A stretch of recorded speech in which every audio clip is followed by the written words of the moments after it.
talk today about Michigan's glacial history. So we're going way back to the formative period when Michigan's wetlands and the lowlands formed. I'm not a biologist, I'm a physical scientist, but I think I'm going to show you some interesting maps and some cool landscapes that hopefully you'll find quite interesting. Again, I always tell my students, you know, just about everything you see outside in Michigan is glacial. There are some fluvial deposits formed by rivers. There's maybe some sand dunes here and there, but just about everything is a glacial feature. Most of the landscapes you see are glacial. Most of the sediments and rocks were brought here by glaciers from usually from Canada or from northern lower Michigan or the UP. Almost all of our lakes have glacial origins. It's hard to think of any that don't. Wetlands, same thing.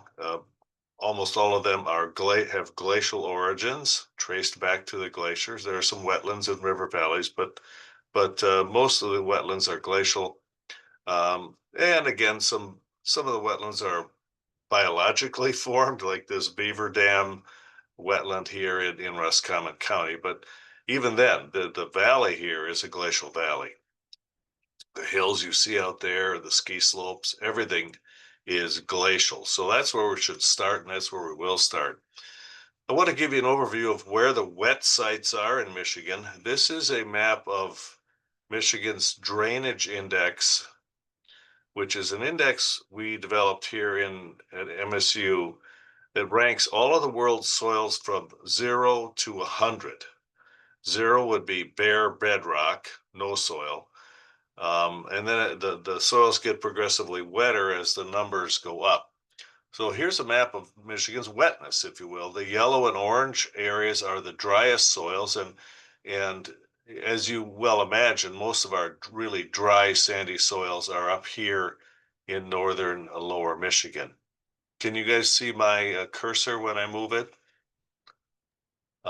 Yes, we can. Yeah, okay, great. The soils with sort of mesic characteristics, the middle range of wetness, are shown in shades of green. Most of these soils would be fine for agriculture, unirrigated agriculture, but of course this crowd is most interested in where are the wet soils. We'll see snippets of this map later where I zoom in more, but as you can see, a lot of the wet soils are here in the Saginaw lowlands, in the Thumb, in the southeastern part of the state, the Maumee Lake Plain, and of course the eastern UP has many areas of wetlands. So this index was a nice tool for us to see landscape wetness on all different kinds of scales. Now, back to the glaciers. Most of our wetlands in Michigan are on former glacial lake plains. We call lakes that form in front of a glacier, like this one, a proglacial lake. Pro means in front of. So a proglacial lake will have at least one shoreline on the ice. Now, how do proglacial lakes form? Well, much of the time when there is a glacier and the meltwater that flows off of it carries sand and gravel, what we get forming there are what are called outwash plains. These are broad plains of sand and gravel formed as streams carrying meltwater deposit sand and gravel in front of the glacier. We get proglacial lakes when the land surface slopes toward the ice. Outwash plains form where the land slopes away from the ice. It's that simple. Because much of Michigan sits on peninsulas with lakes on the edges, that simply means that the periphery of both peninsulas, typically those areas slope down toward the lake basins, and so we have the potential to get lakes forming there. Now let's first talk for a moment about outwash plains. You might not think the outwash plains would be important to wetlands, but because they are typically very dry places. But in fact, there are plenty of isolated wetlands on outwash plains, and from a biodiversity perspective, they are important because outwash plains are typically dry and sandy, and some wetlands scattered among that landscape could be quite important for diversity reasons. So here we have a glacier, and its meltwater streams are carrying sand and gravel out in front of it. The land is sloping away from the ice, and there's that outwash plain. I like this diagram. It shows it pretty well. Lots of streams carrying sand and gravel away from the glacier, building up this relatively flat plain that we see here as an outwash plain. Here's one forming in Iceland. The glacier is way on the horizon, and you can see the river flowing and carrying lots of rivers, carrying sand and gravel out away from the glacier. We have really good outwash plains down here in southwest lower Michigan. This is a map of what the glaciers look like. According to this number, I'm not sure I believe it, about 14,800 years ago, but the number isn't important.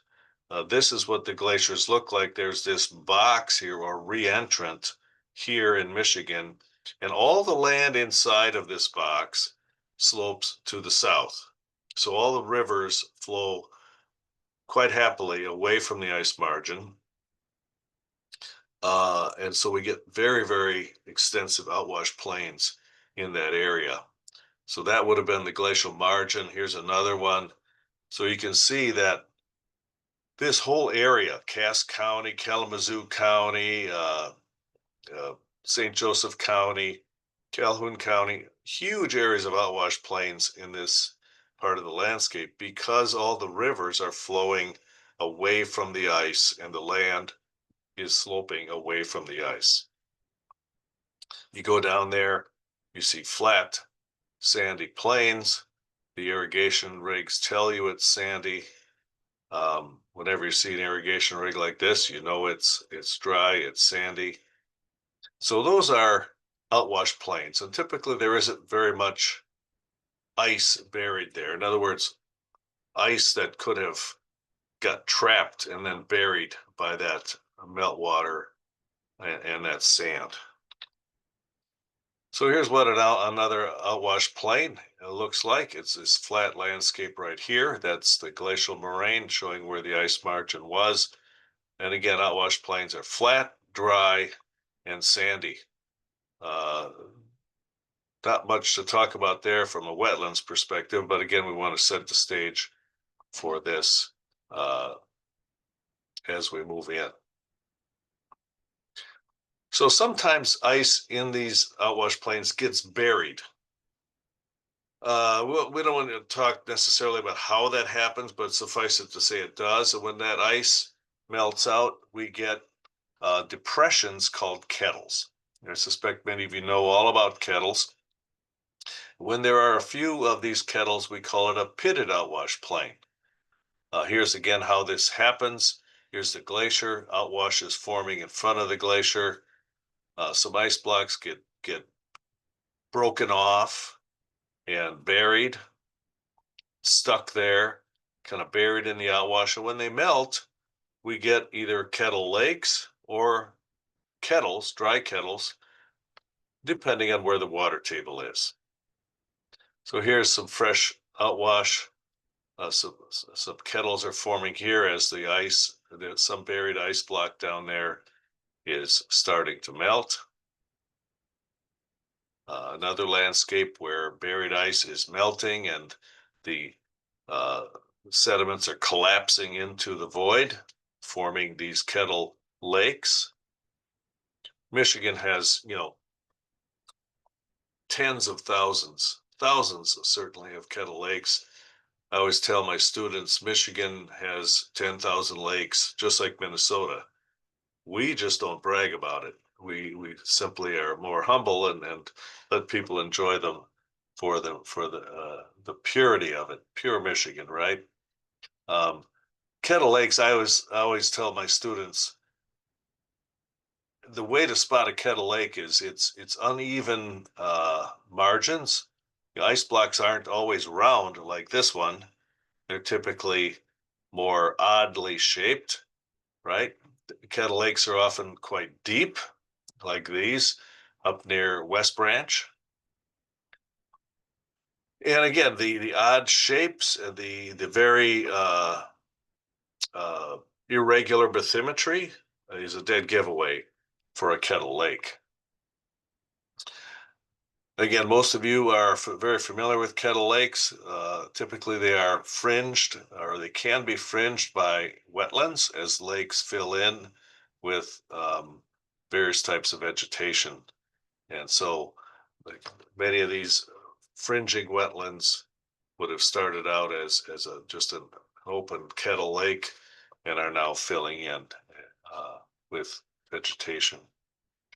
Many kettles are dry. We would still call this a kettle, even though it does not have water in it and maybe never did.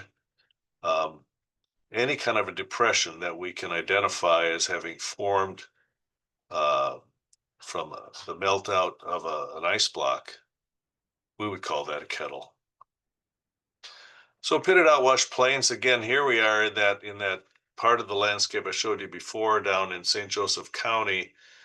This is just an outwash plain, but note again, there's some lakes here and there. There's some depressions. Very important because this landscape otherwise would be just a flat, monotonous landscape. But the kettles give it a lot of diversity in terms of hydrologic diversity and biologic diversity. Now we can have the third type and last type of outwash plain is a collapsed outwash plain where it's all buried ice. There's just kettles everywhere.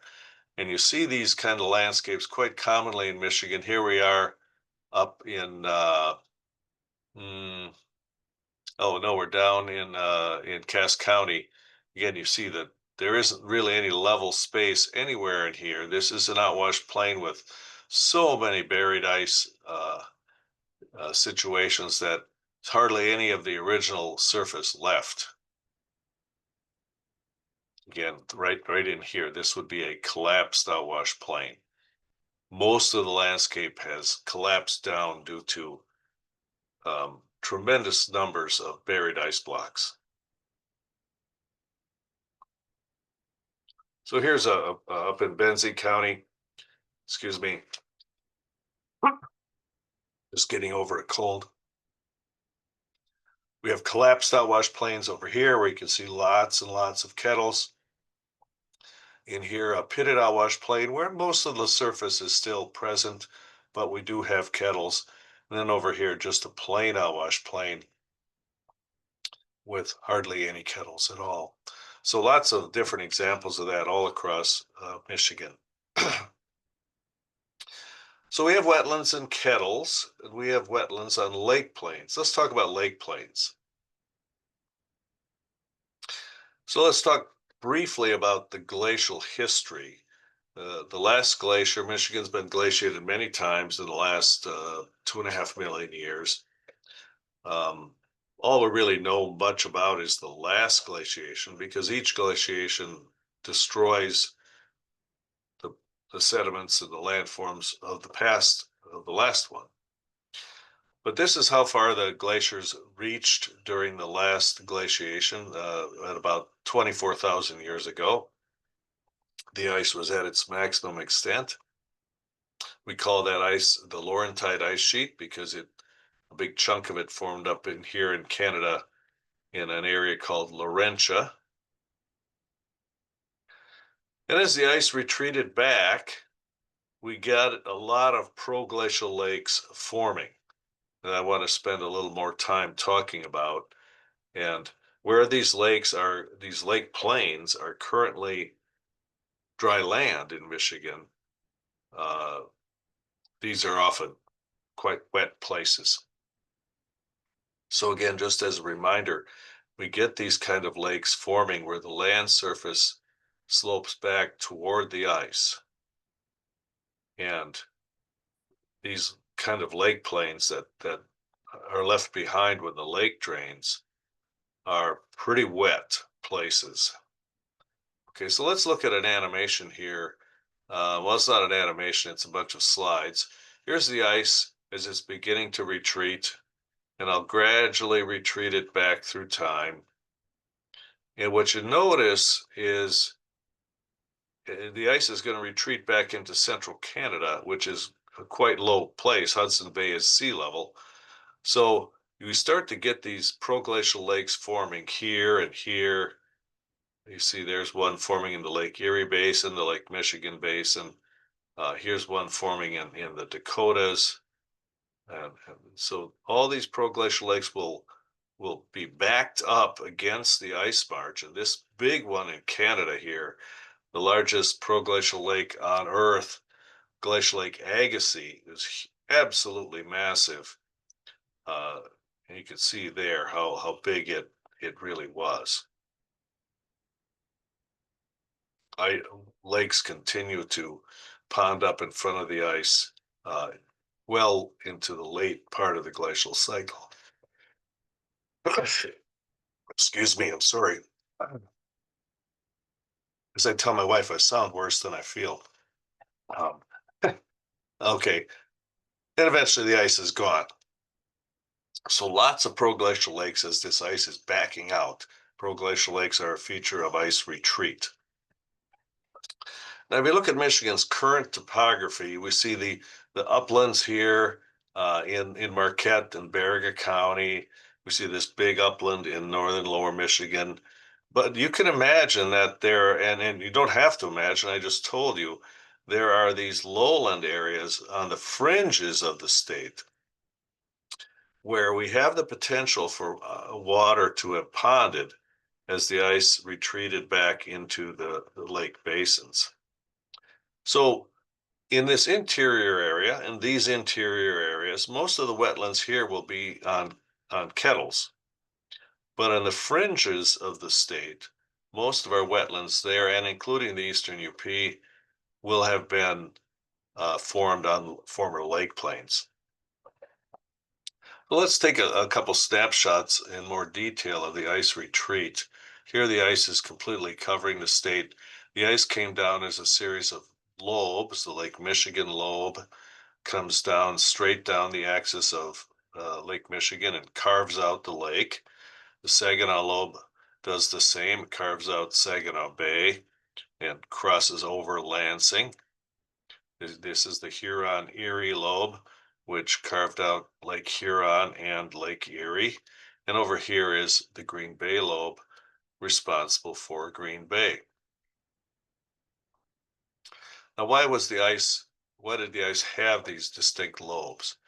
Well, the ice was like, I always tell people, it's like pancake batter. If you pour pancake batter into an irregular surface, it's going to avoid the high areas and flow through the low areas. So Lake Michigan lobe wants to flow down this axis here where the rocks are soft and there's a deep lake basin.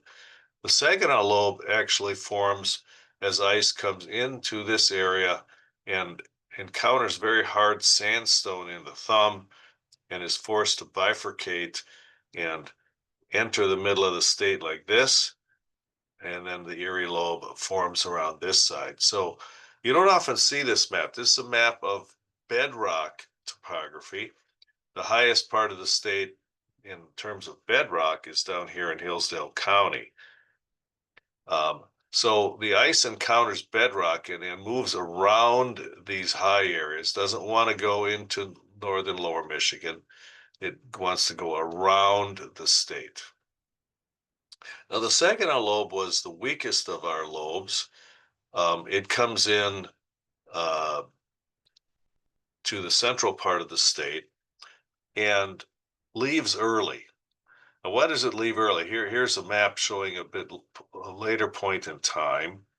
The Saginaw lobe is already starting to retreat back into Saginaw Bay, while the Lake Michigan lobe and the Erie lobe and the Green Bay lobe are still quite expanded. So why did the Saginaw lobe retreat so early? This will be important to us. Well, if you look at the topography here, from Saginaw Bay down to, is it Cass County or St. Joe County? It's uphill, right? Back that up. It's an uphill trek. Ice can flow uphill, and it does, but once it flows uphill, when it can, it wants to back out pretty quickly. So the Saginaw lobe, a weak lobe, exits early. And as you can see, all this land, as the ice is pulling back into Saginaw Bay, is sloping back toward the bay. The perfect setup to pond a lot of water in there. Eventually, these lobes continue their retreat, and they open up these two, I guess you'd call them zippers or creases between the lobes. These are called interlobate areas for obvious reasons. We have one here in Berry County, and it goes up toward Cadillac. But this is the big one. This Southeast Michigan interlobate is huge. And I'll just bet there's a lot of people in the audience that are very familiar with this interlobate. You grew up in it, maybe you live in it now. There's where it is. And again, it forms as ice opens up here and sediments can flow in from both sides. And ice can get trapped in here. Lots of buried ice in here. Lots of kettles. And look at this topography. Oakland County is very hilly, lots of hills, and there it is for you. Lots of lakes, right? Interlobates are notorious for having lots of lakes and wetlands because they have such high potential for having buried ice. So you can find yourself in here. Do you live in the interlobate? Are you currently in the interlobate? Were you born there? Lots and lots of lakes. The Irish Hills are down here, right? Oakland County is just rife with lakes, and of course we all um, suffer from that because you can't cross that part of the world very readily. There's just too many lakes that you have to navigate around. And there you see it, just lakes and lakes everywhere. Brighton being kind of the bullseye for this interlobate. Sandy uplands, lots of lakes, lots of wetlands, and it's all that buried ice in all those kettles. And when you look at the names of places in the interlobate, you can see it's all about hills and lakes for obvious reasons. So the ice continues to retreat. You can see the Saginaw lobe here, the Lake Michigan lobe here, and the Green Bay lobe over there. Eventually, we get even more proglacial lakes. This is Glacial Lake Maumee in southeastern Lower Michigan, Glacial Lake Chicago, Glacial Lake Scuppernong, and Glacial Lake Oshkosh Bagosh. But our big three, we don't worry about the ones in Wisconsin today. Our big three are Glacial Lake Chicago, Saginaw, and Maumee. And the Saginaw Lake Plain is the big one. It extends far into the interior of Michigan, and this will become, as many of you know, a very flat, wet place. And so is the Lake Maumee Lake Plain. Detroit sits on the Lake Maumee Lake Plain. Detroit was a swamp early on and had to be drained for development to occur. When you go to the Saginaw Lake Plain, this is what it looks like. It's flat. It's all drained for agriculture. Some areas are a little more productive than others. This is an area where the soils are a little more sandy, so the agriculture is not quite as productive, but still farmed. Lake Maumee Lake Plain in Ohio and southeastern Michigan, very productive soils. The lake plains are all over. I mean, here's Glacial Lake Dakota, just an amazing landscape. And I think it's safe to say that when you look at this place, even if you're not a geomorphologist, you would agree that it is best described as flat. Yeah, it is. Lake plains are flat. Now, why are they so flat? Well, here's the lake. The lake inherits a glacial landscape that might have some role to it. Now, we know that waves on a lake can bevel the bottom part of the bed. They have a depth of influence, and maybe you've seen this. You've been in water, you've been standing in water that's 4 feet deep, and you see that the sand on the bottom of the water is moving because of the waves. Well, the waves on these glacial lakes were way, way bigger than modern waves. So their influence went quite deep. And so this depth might have been, 30 feet, where the waves on the surface can erode the subsurface just by their back and forth wave action. So over time, these higher areas on the lake floor get eroded by the wave action. And at the same time, the low areas get filled in by the sediment that's eroded off these high areas. So you look at most lake plains, and in Michigan anyway, most of them is this kind of place, an eroded landscape. But there are some lower places where lake sediment exists and has filled in lowlands. But the bottom line is they flatten out. So this is a very flat place here in the Thumb and the Saginaw lowlands. Ice continues to retreat. There isn't much of a lake plain over here on the west side. The land gets too high too quickly, but there is some wet lake plain over here. And this is the area where Michigan grows many of its best blueberries. Blueberries, as many of you know, like wet soils. And wet sandy soils are even better. So you go to that part of the state, you're on a lake plain, you see the wet sandy soils, and farm after farm after farm of fantastic Michigan blueberries, thanks to our lake plain. So the ice continues to retreat, and now we get the granddaddy of them all. It's called Lake Algonquin. Starts out looking like this, but eventually becomes like this. This is a crazy big lake. Notice that the entire eastern UP is flooded. Much of the northern lower, the tip of the Mitt is flooded. All you have in the eastern UP at this time is a few little islands. This is a really big lake, lasted for 1,000 years. There's a lake plain over here as well. But this is a map we created at MSU showing the fluctuations in the ice margin, but the extent of the lake plain. It is huge. Bruce Peninsula was covered. All of these big islands today in Lake Huron were flooded. This is a pretty big lake. Here's a map showing what the eastern UP and the northern lower would look like. That's the Mackinac Bridge. You can see this whole area. There's Sault Ste. Marie right up there at my cursor. Lots and lots of this landscape was flooded, and thus is a lake floor today. The major feature of this lake floor is the Schaetzl Swamp that I'm sure many of you know about.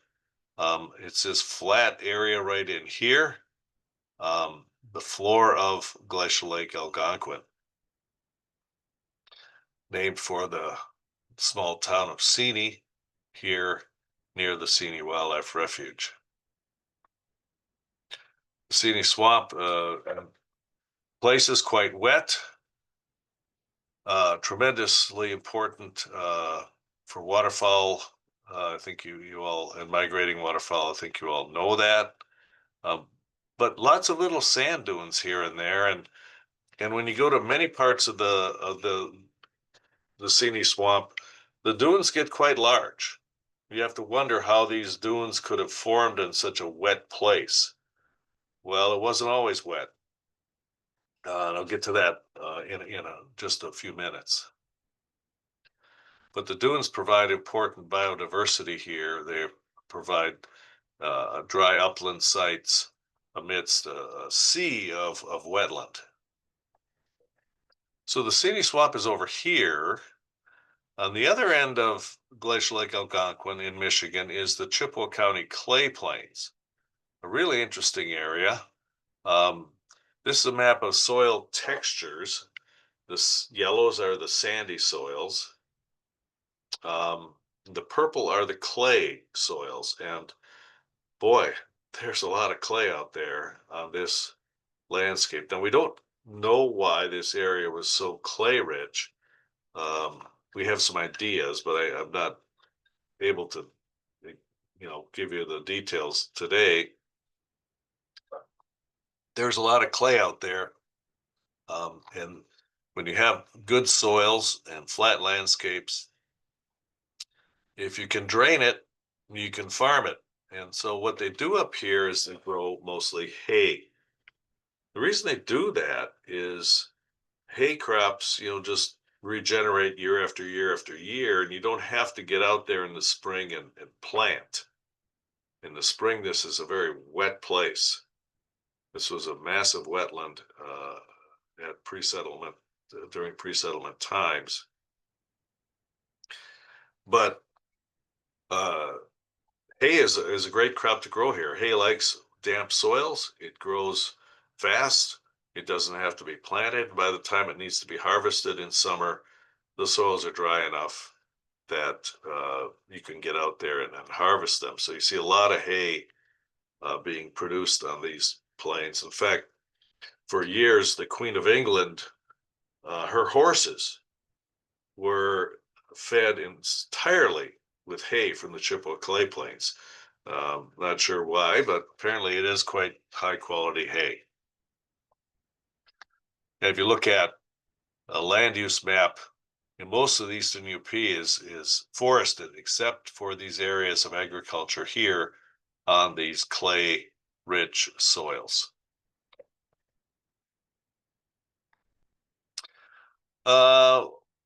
Okay, there's Glacial Lake Algonquin. What happened with Glacial Lake Algonquin is it drained catastrophically out through Canada and down the St. Lawrence River. So that's the before, that's the after. Maybe only took 2 weeks to drain. We can't even imagine how catastrophic that drainage would have been. But what we end up with here at about 11,000 years ago are these two really low lakes, Chippewa and Stanley. Now, I always tell students, you look at the Great Lakes today and it's a snapshot of what they are today, but they were very, very different at different times in the past. They were really very high, and then they were quite low. This is almost a 400-foot drop in water plane from Algonquin to Chippewa Stanley. And these lakes would have stayed low for a couple thousand, 3,000 years. They slowly, slowly filled up, but it took a long time. So there's what it looked like. You can see if the lakes had stayed like this, we could have created a bridge here, built a bridge and driven across to Wisconsin. But of course, now you need to take the ferries. Now, I want to use this moment in time to mention an important point, and that is that the lakes that you see today looked very different in the past, from that to that.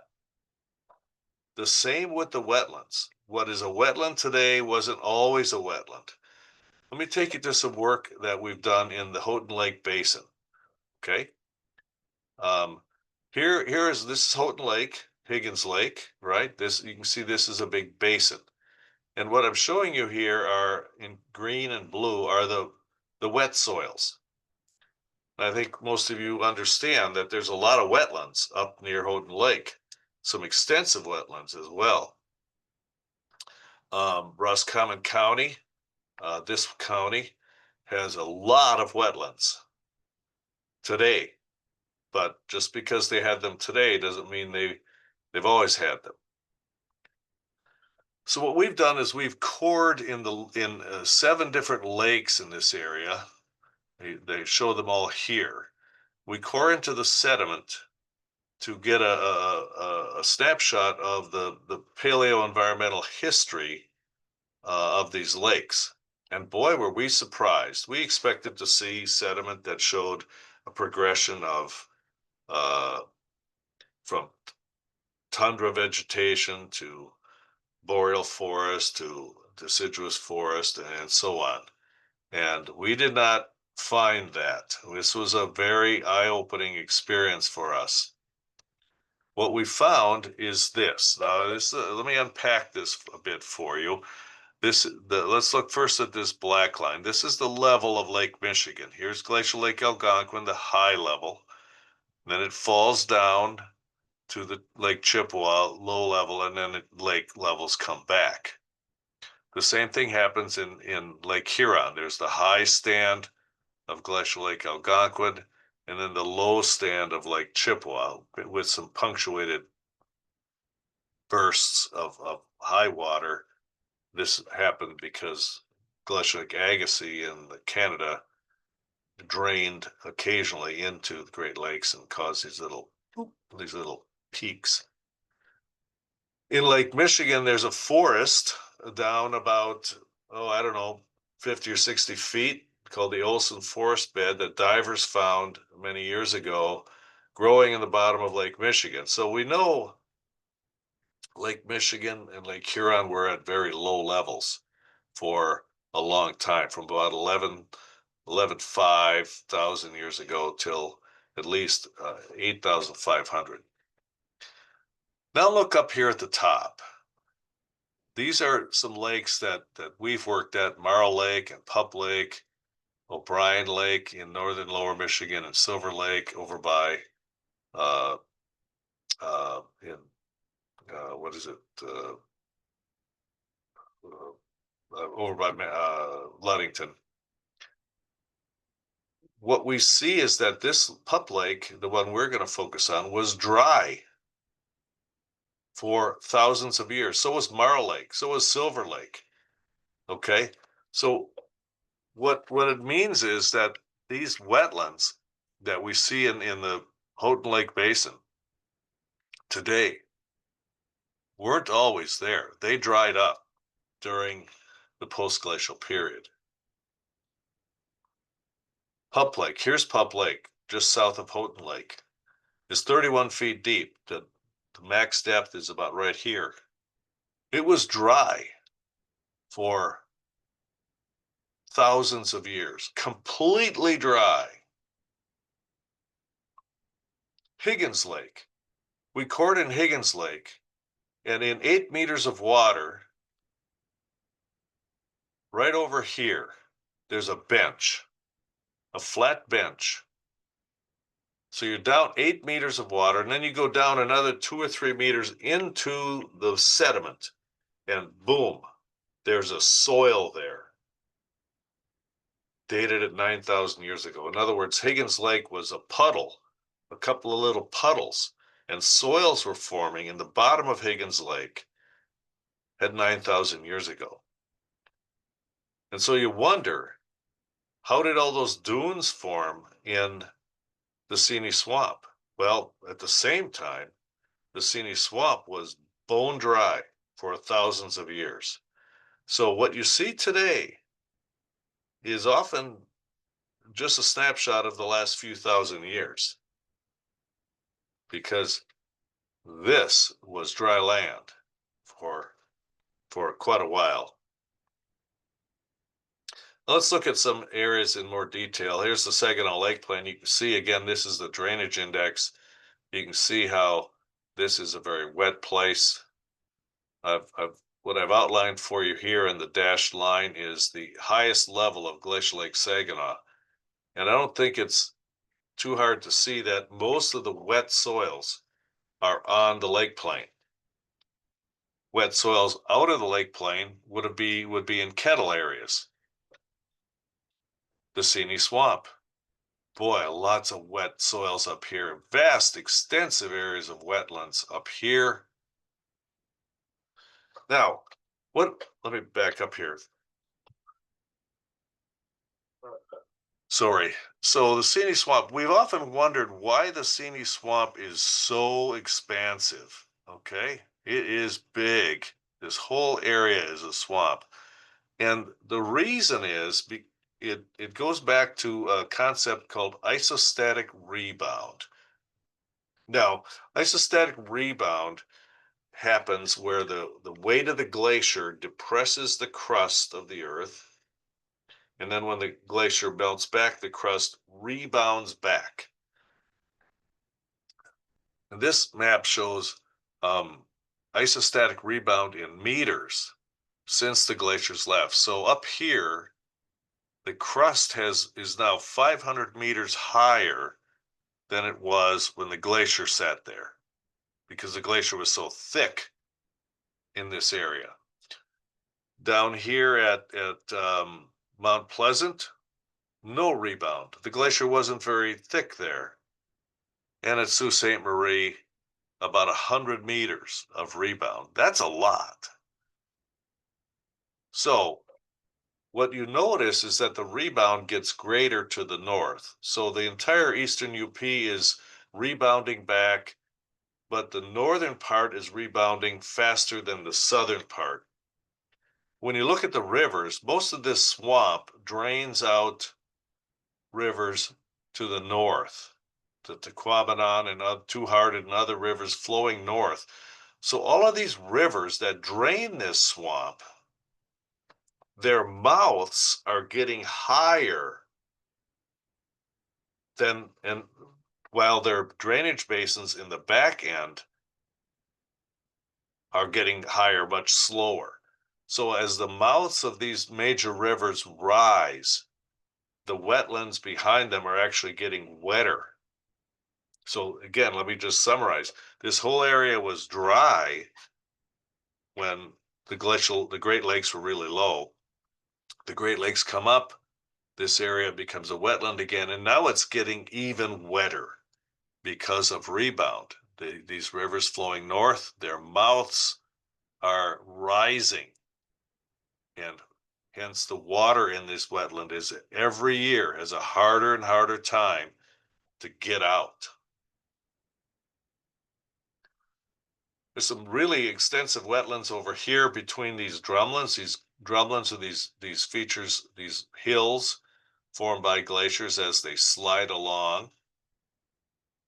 This is Menominee County. And there you see all the purple, all these wetlands between the drumlins. Close in, it's quite an extensive drumlin field and quite a good one. Lots and lots of wetlands between the drumlins here, as you see. So really a diverse landscape, upland, wetland, upland, wetland, upland, wetland, everywhere in this landscape. Here's some pictures of it, a drumlin with the wetlands between, and a drumlin with wetlands between. And just a couple minutes before I'm done here on soils. I'm a soils guy too. Organic soils are called histosols. We see them forming in wetlands. I suspect many of you are well aware of this. Michigan has both mineral and organic soils. Organic soils form in wetlands where decaying plant materials accumulate to great thicknesses. They accumulate there because the production of organic matter is greater than the decomposition. When that organic matter falls into water, its decomposition is slowed, and so it can accumulate as muck or peat or something similar. So we get these accumulating organic materials in these wetlands. So think of it this way, upland soils forming in mineral material, sandy, clay, whatever, but where soils form below the water table, we get organic materials accumulating, forming bogs and fens and other kinds of uh, wetlands. These are histosols. Here's my friend who dug a pond into his kettle. His kettle had filled with muck, and so he dug it out, and this is what it looks like. Many kettles are filled with this kind of organic material. We call those soils histosols. And Michigan is one of the few states that has decent acreages of histosols. You get histosols where you have wet soils along the Gulf Coast in Florida and in the glaciated upper Midwest. That's about it. You want histosols? Don't go to Kansas. Okay, you won't find very many. In fact, 1/7 of Michigan is histosols. And if you look at the distribution here, you can see vast swaths of histosols on the Seney Swamp. But most of the histosols are just small pockets here and there in kettles. We use histosols, we mine them for potting soil and peat. Michigan is second in the nation in production of peat. Here they've dug the peat out, they pile it up, let the water drain out, and bag it up and sell it. Many of our organic soils are farmed, very productive for farming vegetables. Of course, you've got to drain them, dig drainage ditches, install underground drainage tiles, but this is easy to do and largely has been already done. Again, most of our histosols are prime vegetable producing soils. Michigan leads the nation in many kinds of vegetables or is near in the top 5 in many vegetable production categories.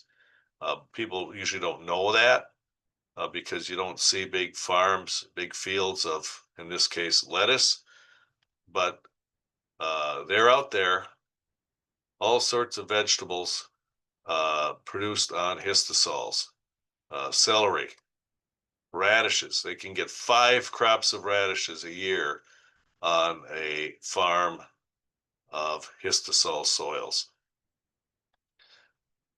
The best kinds of crops to grow in histosols are root crops because histosols are very soft and the roots can expand into the histosols quite readily. And of course, lastly, sod and turf grass. Very, very common to see on histosols. Michigan is second in the nation in turf grass production. The grass is grown on histosols. It's scraped up, rolled up, and laid down, and poof, there is your perfect lawn in the blink of an eye. Well, I'm done. I want to thank everyone for listening. I covered a variety of topics. I hope it wasn't too scattershot for you. Obviously, very happy to take questions, uh, and I'll let Nicole moderate. Sure thing. Well, thank you so much for such an illuminating presentation. I think we all learned a lot. And thank you to our viewers. I'm just going to run through a handful of questions. If you have any questions, please use that Q&A function at the bottom or top of your screen to submit them. So our first question, is there a bedrock map for the Upper Peninsula? Yes, we have those data internally. Feel free to reach out to me. I have a bedrock topography. There's bedrock. The Michigan Geological Survey has a bedrock map for the whole state, and we also have bedrock topography where we've taken the surface uh, the surface topography, subtracted off the glacial sediment. So what you get, as I showed you in a couple of those slides, what you get there is a map of the bedrock topography. And yes, we have that here at MSU, and some of my colleagues at the Geological Survey also have that available as a shapefile. All right. Next question. This is a question to clarify concept. Um, so the lobes are the glaciers, and the interlobate regions are the areas of glacial retreat. Interlobate areas open up as the lobes retreat. Yes. Um, the ice margin is at times stable, at times it's retreating, at times it's advancing, but because those lobes, as those lobes retreat, they kind of unzip. The areas between them kind of unzip, and I think a zipper is a really good analogy to that.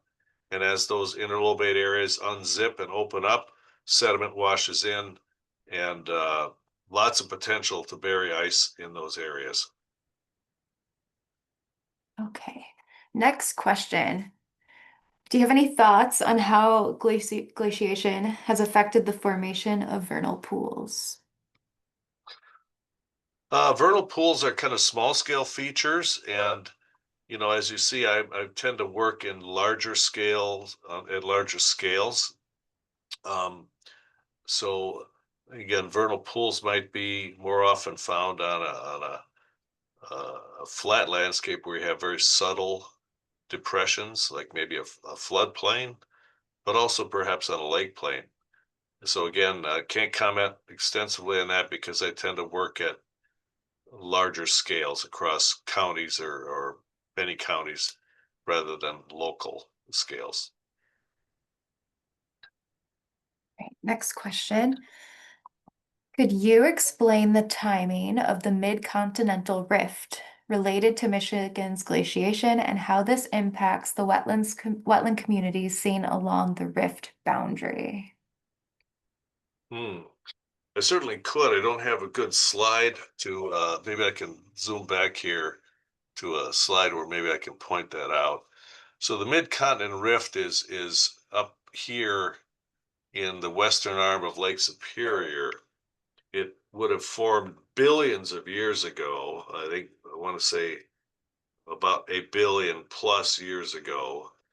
Um, the rocks on the margin of the rift in the Keweenaw and western UP um,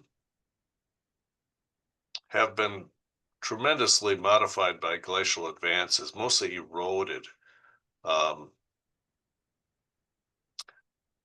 I, I think when you think about the rift, again, I think of scale. The rift is a big feature, and it's responsible largely for the uh, formation of western Lake Superior because glaciers eroded out the rift to form the western arm of Lake Superior. Um, how that may have impacted wetlands onto the land surface, I'm not sure. The rift is as responsible as the glaciers. Again, you don't see a lot of wetlands in this part of the state. It's pretty much an upland throughout here, the Keweenaw uplands. Um, so again, the rift steers the glaciers into it, but as far as the wetlands go on the flanks of the rift, that's still just a glacial process. And we have time for one more question.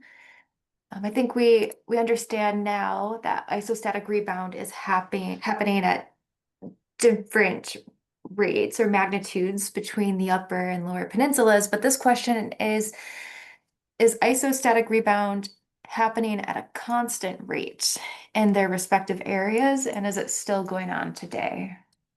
Absolutely still going on today. As you could imagine, when you take the weight of the glacier off the landscape, rebound is very fast at first, and then it's increasingly gets slower. So yes, it's still happening. Again, 100 meters at Sault Ste. Marie, that's crazy. Um, but the rate of rise is slowing over time. And again, let me make one last interesting point about isostatic rebound. So the outlet to Lake Superior is the St. Mary's River, of course, and the St. Mary's River is rising pretty fast. The western side of Lake Superior, over by Duluth, is not rising nearly as fast. So, excuse me, again, you have a situation where the river draining this lake is rising really fast compared to the western part of the lake. So cities like Duluth and Superior are being flooded slowly and slowly and slowly as the St. Mary's River rises. It's rising faster than it is on the western side, and we've seen this in historic time, that the cities of Duluth and Superior and other small towns along the western Lake Superior coast are being slowly flooded as rebound raises the St. Mary's River outlet. Right. Very interesting. Thank you so much, Dr. Schaetzl, and thank you everyone for taking the time to join us for this webinar today. With that, have a great rest of your day and bye now. Thank you.